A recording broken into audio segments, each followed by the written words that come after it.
আজিয়াতুন শুরু হয়ে আনুষ্ঠানিকভাবে নির্বাচনী প্রচারণা। বৃহস্পতিবার জানুয়ারি 22 তারিখ দুইজে নগরীর কাজী দেউরি নসিম ভবন দলীয় কার্যালয়তন চট্টগ্রাম ৯ সংসদীয় আসনের বিএনপির মনোনীত প্রার্থী আবু সুফিয়ানের আনুষ্ঠানিক নির্বাচনী প্রচারণার কার্যক্রম শুরু হয়ে প্রচারণা শুরুর সময় উপস্থিত আছে সাবেক মন্ত্রী মীর নাসির উদ্দিন, চট্টগ্রাম মহানগর বিএনপির সদস্য সচিব নাজিমুর রহমান নাজিম, চট্টগ্রাম মহানগর বিএনপির সাবেক সাধারণ সম্পাদক আবুল হাশেম বক্কর সহ দলগর বিভিন্ন পর্যায়ের নেতা কর্মী অকল। আপনাদের কাছে আমার অনুরোধ, আপনারা ভোটের দিন সকালে সকালে যে ভোট দিয়ে ভোট কেন্দ্রটা পাহারা দেবেন, যাতে করে কেউ ভোট ছিনিয়ে নিতে না পারে। আর ওইসব লোক যারা বিগত দিনে আমাদের দলের বিরুদ্ধে ষড়যন্ত্র করেছে তাদের বিরুদ্ধে আপনারা সতর্ক থাকবেন, যাতে এরা কোনো দুষ্টামি করতে না পারে। সকলের অংশগ্রহণমূলক নির্বাচনের জন্য সেই নির্বাচন, কাঙ্ক্ষিত নির্বাচন আগামী 12ই ফেব্রুয়ারি। এই 12ই ফেব্রুয়ারির নির্বাচন বাংলাদেশের মানুষের জন্য একটি কঠিন দিন এবং একটা নতুন বাংলাদেশ গড়ার একটা স্বপ্নের দিন, এটা মনে রাখবেন। আগামী যে নির্বাচন, সেই নির্বাচন হচ্ছে বাংলাদেশের গণতান্ত্রিক অভিযাত্রার একটি মাইল ফলক।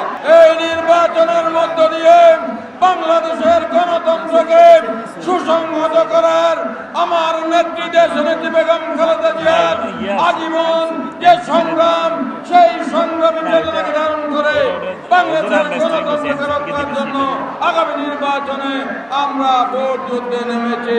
এরপরে বিকালে বিএনপির চেয়ারম্যান তারেক রহমান চট্টগ্রাম আগমন এবং ঐতিহাসিক পোলোগ্রাম মাঠত মহাসমাবেশ উপলক্ষে নাসিমন ভবনতন স্বাগত র্যালি বের করা হয়।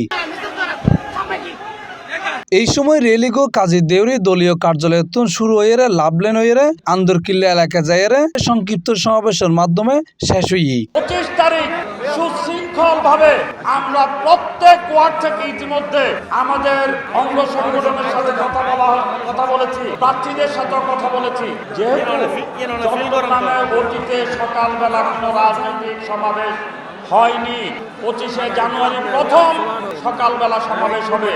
আপনাদের সকলের প্রতি অনুরোধ, সকাল 10টার মধ্যে প্রত্যেক ওয়ার্ড থেকে ওয়ার্ড বিএনপি অঙ্গ সংগঠন সমূহের ব্যানার নিয়ে আপনারা পোলোগ্রাম মাঠে সমবেত হবেন। মনে রাখবেন, আমাদের নেতা তারুণ্যের প্রতীক তারেক রহমান সাহেব আগামী দেশের রাষ্ট্র কাঠামো মেরামতের জন্য আগামী নির্বাচনকে সামনে রেখে রেইনবো নেশন 31 দফা কর্মসূচি দিয়েছেন।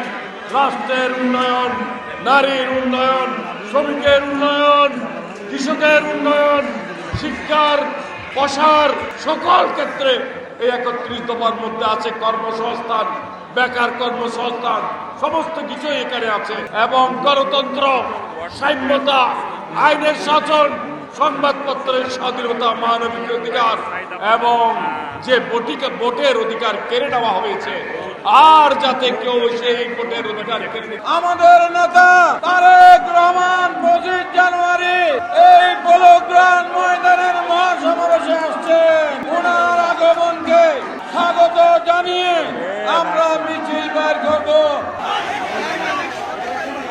Mohammad Nizamuddin Tipu, C+ TV, Chittagong.